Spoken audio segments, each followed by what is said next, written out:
wabarakatuh. Selamat datang kembali di channel kita. Apa tuh? About Pills Talk. Oke, pada episode ketiga kita hari ini kita mau ngebahas apa sih Kak Dini? Kita bahas cara penyimpanan obat yang baik dan benar sama suami dikasih. Wah, itu yang memang topik yang sangat penting sekali karena masih banyak dari kita yang belum tahu bagaimana sih cara menyimpan obat yang benar supaya kualitasnya tetap terjaga. Dan apa sih istilah suami dikasih? Masih banyak yang belum familiar kali ya dengan istilah tersebut. Betul. Oke, nah sebelum kita mulai jangan lupa Di like subscribe dan komen serta di-share yes. informasi dari podcast kita supaya semua orang dapat sama-sama belajar dan sama-sama sharing terkait dengan dunia farmasi. Iya. Oke, Kita mulai yuk. iya, kita mulai yuk. Kak Dini, kalau misalnya kita mau nyimpan obat, kita harus tahu dulu ya jenis obat kita apa. Nah, ada berapa jenis sih golongan obat itu? Ya, golongan obat yang beredar di Indonesia itu ada beberapa jenis ya. Yang pertama, obat golongan bebas. Oke, yang kedua? Yang kedua, obat golongan bebas terbatas. Yang ketiga? Lalu ada obat keras. Nah, yang terakhir ada golongan obat psikotropik dan narkotika. Oke, nah ini beda-beda ya jenisnya. Obat bebas itu obat yang seperti apa? Obat bebas itu dia punya logo di penandaan atau di labelnya dengan logo lingkaran hitam ya, di dalamnya warna hijau dan dapat diperoleh tanpa resep dokter. Itu obat bebas. Dapat diperjualbelikan secara bebas tanpa resep dokter. Bagaimana dengan obat bebas terbatas? Kalau obat bebas terbatas itu dia penandaannya lingkaran, sama ya lingkaran juga, tapi bedanya berwarna biru gitu. Bisa dibeli? Bisa dijual bebas, tapi sangat-sangat terbatas, jelas sesuai namanya ya. Dan ada beberapa yang bisa tapi tetap harus dibeli hanya di apotek gitu, nggak bisa di sembarang tempat. Walaupun dia bebas tapi terbatas, ada peraturannya sendiri, jumlah yang bisa dijual tuh berapa maksimalnya, ya seperti itu ya. Kalau obat keras? Kalau obat keras udah pasti ya wajib dengan resep dokter. Dan logonya beda nggak sih dengan obat bebas terbatas? Iya, dia lingkaran warna merah. Lingkaran warna merah, ada tulisan K-nya ya. Ya, ada tulisan K-nya. Tapi ada juga loh Kak Dini, obat keras yang bisa dibeli tanpa resep dokter. Tetapi harus diserahkan oleh seorang apoteker kayak kita ini nih. Nah, namanya obat wajib apotek. Yes. Dan tentunya penggunaan obat wajib apotek ini juga atas pemantauan dan saran dari apoteker yang berpraktek di apotek tersebut. Karena tentunya namanya obat keras perlu dipantau penggunaannya, tidak bisa sembarangan, harus sesuai juga dengan indikasi dari penyakit. Benar kan? Betul. Oke, terus tadi ada obat psikotropik. Oh iya, obat psikotropik itu seperti apa sih Kak Dini? Gimana tuh Kaviana? Psikotropik dan narkotika itu ya obat-obat yang golongan yang mirip khusus dan memang juga penggunaannya harus dengan resep dari dokter. Dan kalau ditebus juga harus dengan resep yang asli, tidak boleh copy resep. Dan harus di tempat yang menyediakan, di apotek-apotek, nggak ada di toko obat ya. Jadi resep-resep yang yang meresepkan atau yang berisikan obat narkotika psikotropika itu hanya bisa ditebus di apotek-apotek yang legal, yang punya izin. Iya. Kalau misal kalau obat keras ya masih bisa dengan copy resep gitu ya. Kalau itu tidak bisa sama sekali dengan copy resep. Jadi harus resep aslinya langsung.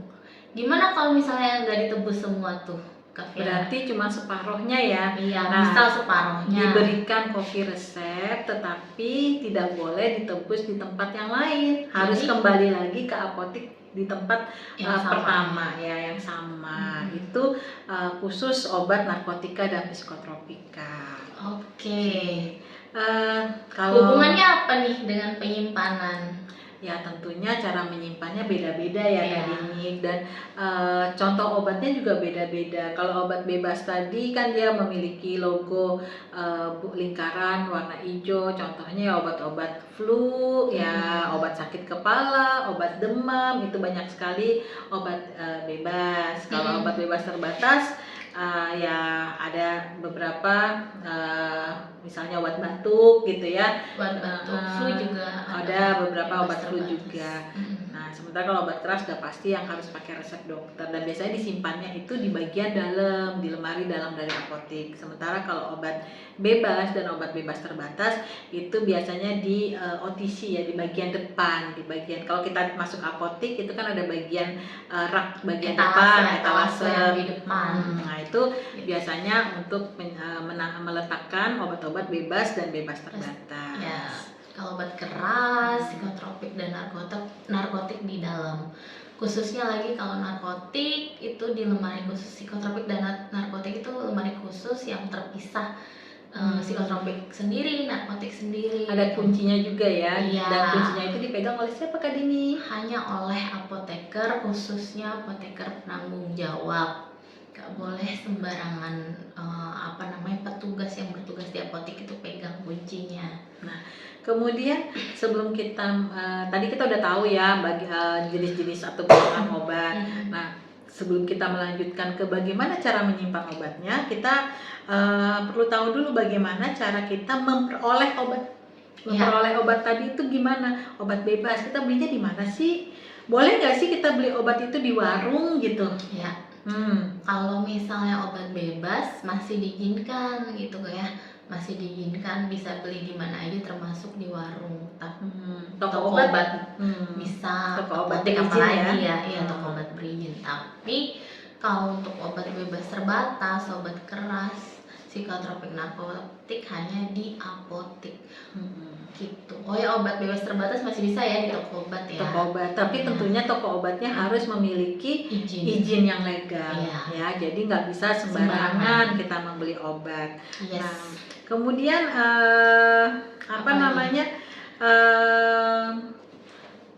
kalau itu kan sekarang tuh ada tuh yang apotek digital kan. Oh iya. Nah, itu gimana ya kalau misalnya kita beli obat di apotek digital ya, atau e-commerce gitu, di online shop gitu ya, itu gimana sih? Ya, kembali lagi ya, biasanya masih obat golongan yang bebas dan bebas terbatas saja yang bisa ibaratnya apa ya, foto-foto produknya tuh dipajang tuh di official shopnya mereka gitu kan. Tapi kalau untuk yang obat keras biasanya untuk apotek-apotek yang digital udah terkenal dan udah dalam bentuk digital tuh kan dia tetap bisa melayani dengan resep dokter gitu. Jadi tetap menggunakan resep dokter digital juga ya. Iya. Oke. Tapi dia biasanya tidak tidak pernah memajang di misalnya di foto-foto produk tersebut di etalase digitalnya, entah itu di e-commerce atau aplikasinya mereka gitu kan. Tapi masih bisa dibeli selama memang ada resep dokter. Nah, Iya. biasanya kalau apotek yang melayani resep digital itu sekaligus sudah ada layanan dokter digital juga ya. Jadi bisa konsultasi secara online dengan dokternya. Konsultasi nggak hanya dokter secara online dengan dokter, tapi apoteker juga kok. Oh ya, dengan apoteker juga ya. Oke. Nah, jadi artinya kita harus memilih tempat yang tepat, yang legal, berizin untuk membeli obat, untuk menghindari terjadinya atau mendapatkan obat yang palsu, diduga palsu gitu ya. Jadi semuanya juga ibaratnya harus aman. Selain berkualitas harus aman sampai ke tangan pasien. Oke. Tuh. Nah, kita udah tahu nih golongan obat, kita udah tahu bagaimana cara memperoleh obat yang benar, dan terakhir ya kita bagaimana cara menyimpan obat. Sudah kita terima obatnya, sudah kita beli obatnya, gimana caranya kita menyimpan obat? Yang perlu kita perhatikan apa ya Kak Dini kalau kita mau menyimpan obat itu? Yang pertama suhu ruangannya ya. Jadi di kemasan biasanya sih sudah tercantum ya suhu. Berarti harus disimpan di suhu berapa. berarti kita perlu membaca kemasan obat ya, kemasan obat. Biasanya di kemasan obat sudah ada instruksi atau cara untuk menyimpan obatnya. Biasanya disebutkan suhunya berapa, atau misalnya suhu sejuk atau suhu dingin atau suhu kamar atau suhu ruang gitu ya Kak. Nah, kemudian selain suhu yang perlu kita perhatikan apa lagi? Selain suhu juga harus disimpan dengan kemasan aslinya ya. Jadi nggak boleh nih kita mindahin gitu ya. Misalnya nih kita punya sirup, terus kan yang satu belum digunakan, kita paruh aja deh nih gitu. Kita paruh biar ke wadah yang baru gitu. Itu nggak boleh. Nggak boleh, karena apa? Mencegah kontaminasi silang dari wadah yang baru tersebut gitu kan, entah itu dalam bentuk sirup, entah itu tablet atau kapsul gitu dan lain-lain. Kan biasanya itu ada ya kotak obat ya yang buat 1 minggu gitu, tiap hari Monday sampai Sunday gitu kan. Itu banyak tuh beredar. Sebaiknya kalau bisa nggak usah ya. Jadi mencegah kontaminasi silang gitu kan. Obatnya udah nggak steril lagi, lebih baik ketika sudah dibuka langsung diminum gitu. Karena ada beberapa obat yang memang tidak mungkin dia bisa rusak dengan adanya cahaya, dia kestabilan obatnya juga bisa rusak juga dengan adanya kelembapan udara gitu, sehingga akan mempengaruhi stabilitas dari obat tersebut. Selain stabilitas ya tadi itu ya bakteri, jamur dan lain-lain, kita kan itu kan tidak kasat mata gitu loh. Kita nggak tahu. Oke. Kemudian selain itu apalagi yang harus kita perhatikan dalam menyimpan obat? Biasanya sih memang selain suhu ya kelembabannya ya harus umumnya suhu kamar kelembabannya, terus harus kering juga gitu. Kalau bisa jangan, kalau misalnya udara kita kan tinggal beda-beda ya kelembaban dan suhunya. Umumnya kalau berdasarkan farmakope suhu kamar itu kan 25 derajat Celcius ya. Dengan kelembaban biasanya 75%. sekitar 75% itu sudah dikatakan termasuk kelembaban yang bagus gitu ya. Gitu. Jadi kalau misalnya kita punya suhu tempat tinggal kelembabannya tinggi, ya sebaiknya disimpan di dalam lemari atau lemari gitu. Jadi di kulkas gitu. Juga ada beberapa obat sih yang memang kita perlu simpan di kulkas juga ya Kak Dini ya. Contohnya obat-obat yang diberikan di dubur ya, supositoria. Nah, itu perlu kita khusus itu perlu kita simpan di lemari es atau di kulkas ya. Atau misalnya insulin untuk diabetes itu juga perlu disimpan di tempat yang khusus, misalnya di lemari pendingin atau kulkas. Terus dijauhkan juga dari jangkauan anak-anak. Itu penting banget, karena kita nggak tahu ya, anak-anak kan biasanya nggak paham itu apa gitu, nanti dikira mainan atau apa. Ketika dia main ambil aja terus dimainin, itu sangat berbahaya sekali gitu kan. Sebaiknya dijauhkan dari jangkauan anak-anak, suhu ruangan, kelembabannya kering gitu ya. Terus kalau yang tadi di kulkas itu kita nyimpennya di rak-raknya atau yang di rak dekat pintu atau bagaimana Kak? Lebih baik sih kalau misalnya di pintu itu sebenarnya nggak masalah ya, tapi bisa nggak ya itu tadi, ketika takutnya anak-anak ya, jangkauan anak-anak gimana. Kalau anak-anak kan suka buka tutup pintu kulkas, itu juga bahaya kalau dia bisa menjangkau ya. kembali lagi ya, takutnya dimainin atau gimana. Dan satu Nah, lagi sama juga mungkin karena tadi pintu kan suka buka tutup buka kestabilannya, suhu ya, suhunya nggak bisa stabil. berubah-ubah ya. Iya. Ya. Jadi sebaiknya tidak kita letakkan di Pintu rak kulkas. pintu kulkas ya. Jadi kalau bisnis mungkin ada box khusus kecil gitu untuk menyimpan obat, tapi terus di dalam kulkasnya gitu. Oke. Nah terus bukan freezer ya. Iya bukan freezer ya. Atau bukan yang box di bawah tuh yang biasa. Chiller gitu ya. Yang bawah yang buat sayuran. Oh yang buat sayuran. Iya itu kan juga nggak bisa ya. Gitu. Jadi tetap di tengah, bagian tengah gitu. Intinya tidak tercampur-campur dengan yang lain. Terus kemudian berapa lama sih obat ini kita harus simpan ya? Nah ini obat punya masa kan kadaluarsa. Kita misalnya minum obat sakit kepala ya, sakit kepala. Kan hari ini sakit kepala, besok belum tentu sakit kepala. Terus kita simpan. Udah berapa lama kita simpennya nih Kak Dini? Jangan-jangan rusak, kita gimana taunya itu obatnya masih bisa diminum atau enggak? Ya, obat sakit kepala dalam bentuk apa dulu nih? Kalau dalam bentuk tablet, ya kita kan membuka satu-satu ya, enak.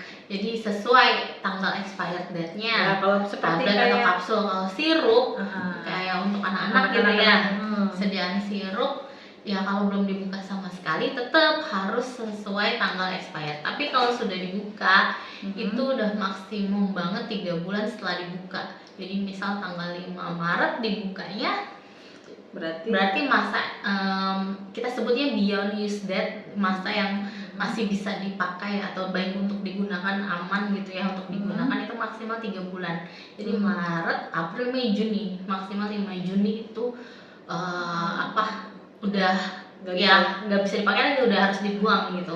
Walaupun masih ada sisa, misal setengah gitu. Kadang kan ibu-ibu sayang tuh, masih banyak obatnya mahal, masih banyak gitu iya kan. betul. Terus aduh, ya udah deh disimpan lagi aja sampai tahu anaknya expired gitu ya kan. Kan tanggal expirednya masih lama lagi gitu kan. Masih lama. Itu problem yang memang biasa ibu-ibu lah ya untuk menghemat, tapi sebaiknya itu jangan digunakan karena bahaya, karena itu udah kestabilannya udah kurang, baik. Pokoknya takutnya juga obatnya udah rusak kayak gitu, maksimal hanya 3 bulan. Jadi jangan ya Bun, jangan ya Bun. Oh ya, tapi kecuali sediaan antibiotik. Setelah dibuka antibiotik itu yang mana nih? Yang sirup atau yang tablet? Kan yang sirup. Yang sirup khusus yang anak-anak untuk anak-anak ya biasanya ya. Itu bagaimana Kak ini? Setelah dibuka maksimal 7 hari.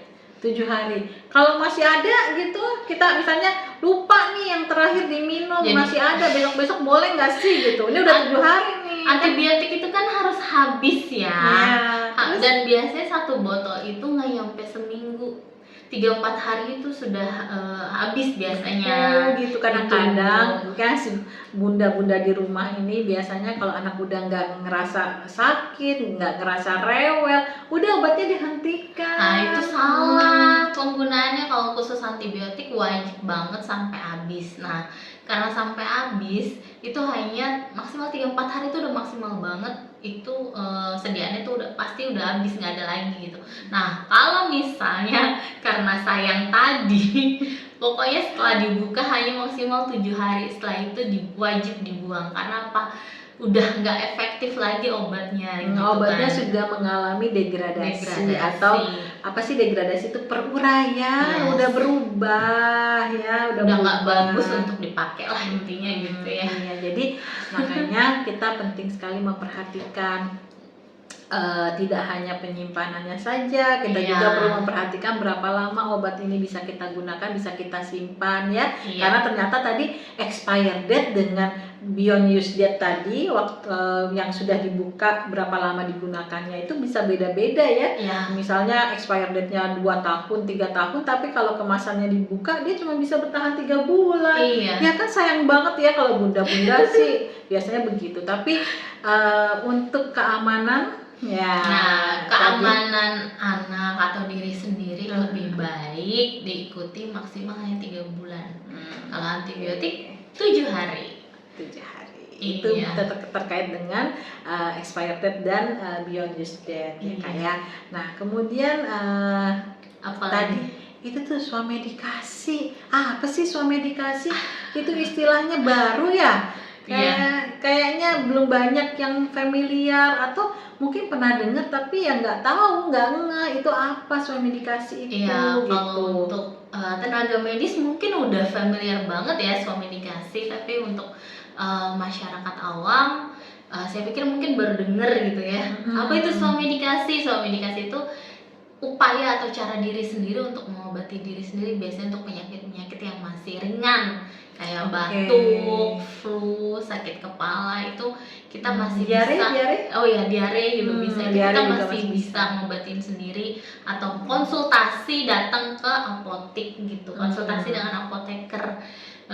Ceritain aja keluhannya tuh apa, misal saya udah 3 hari nih batuk flu gitu, tapi belum sembuh-sembuh gitu. Kenapa? Nanti pasti digali lagi informasinya oleh apoteker, apa aja keluhan yang diderita, gejala yang dirasakan, kayak gitulah. Atau terus apa lagi, apakah ada obat yang sudah diminum gitu kan, apakah punya efek samping obat dan lain-lain. Pokoknya digali dulu sama apotekernya biasanya apoteker nanti akan memberikan pilihan obat berdasarkan informasi yang sudah didengar atau diberikan oleh pasien. Nah, biasanya obat-obatnya bisa obat bebas terbatas, ataupun tadi tuh obat wajib apotek. Nah, tetapi kan ini kalau misalnya nih kita udah minum obat yang sudah diberikan oleh apoteker tadi ya, suamedikasi tadi, terus ternyata kita masih ngerasain kurang enak nih, badannya masih kurang sehat nih, kita masih diare nih, kita gimana nih? Lanjutkan terus minum obatnya atau gimana nih? Biasanya nanti apoteker membantu memberikan obat itu hanya untuk 3 hari. 3 hari saja? Iya. Kalau misalnya aduh seminggu deh gitu. Enggak, biasanya kita apoteker itu akan menyarankan kalau tidak ada perbaikan sedikit pun ataupun hanya perbaikannya sedikit sekali, lebih baik diagnosanya dilanjutkan pergi ke dokter ya, biar didiagnosa lebih lanjut gitu. Ada takutnya ada penyakit lain atau gimana, nggak tahu ya, mungkin bisa dengan pemeriksaan lab gitu kan lebih lanjut. Kayak seperti itulah contohnya. Jadi biasanya memang pada umumnya rata-rata tuh untuk 3 hari ya. Ya, cukup. Jika 3 hari belum ada perbaikan, kita harus konsultasikan lagi dengan dokter. Tapi kalau sudah ada perbaikan, maka kita berarti udah sembuh dong ya 3 hari. Iya, seandainya obatnya masih belum cukup, misal tambah 3 hari lagi masih boleh biasanya. Tapi ya dengan syaratnya memang udah ada perbaikan gitu. Oke, berarti cuman apoteker yang bisa melakukan suamedikasi, nggak bisa yang lain-lain. Berarti beli obatnya harus di mana kan ini? Di apotek terdekat. Tanya obat, tanya apoteker. Oke, berarti kita tadi sudah membahas golongan obat, kita sudah membahas bagaimana cara menyimpan obat, cara memperoleh obat ya. Kemudian satu lagi kemasan obat ternyata penting banget ya, di sana ada cara penyimpanan, cara pemakaian, indikasinya untuk apa, kemudian obat itu mengandung apa, dan juga satu lagi ada tanggal expire date pada kemasannya. Tapi kalau obat tersebut sudah kita gunakan, kita perlu perhatikan beyond use date-nya atau waktu batasan masa penggunaan obat tadi. Dan terakhir tentang suamedikasi, bahwa apoteker boleh memberikan atau menyarankan pengobatan untuk beberapa penyakit dengan gejala ringan, tentunya dengan syarat hanya 3 hari ya. 3 hari. Jika penyakit masih dirasa belum sembuh atau gejala masih dirasa ada, maka sebaiknya segera melakukan pemeriksaan di dokter. Oke, lengkap banget ya sharing kita pada hari ini, dan kayaknya makin tertarik nggak sih mendengarkan about Pills Talk. Kalau masih tertarik, masih menyenangkan, jangan lupa selalu komen kita ngebahas apa lagi. Nah, boleh tuh kasih ide seperti apa sih yang mau kita bahas, atau misalnya update info tentang kesehatan tuh apa aja. Iya, ada Komen yang mau aja. ditanyakan juga boleh Iya. di komen ya. Komen-komen yang positif, komen yang membangun itu menambah semangat kita berdua untuk keep sharing, karena sharing is caring. Yoi. Oke, Udah jangan kali lupa, ya. tapi Untuk jangan lupa apa? untuk subscribe. Oh iya, subscribe, like, comment, share. Dan nyalakan tombol notifikasinya biar kalian tahu Yes, kalau ada langganan ya. video-video baru dari kita. Yoi. Cukup kali ya untuk episode kali ini. Nanti kita sampai jumpa di episode selanjutnya. Di Apa tuh? About Pills. About Pills Talk. Oke, bye. Assalamualaikum warahmatullahi wabarakatuh.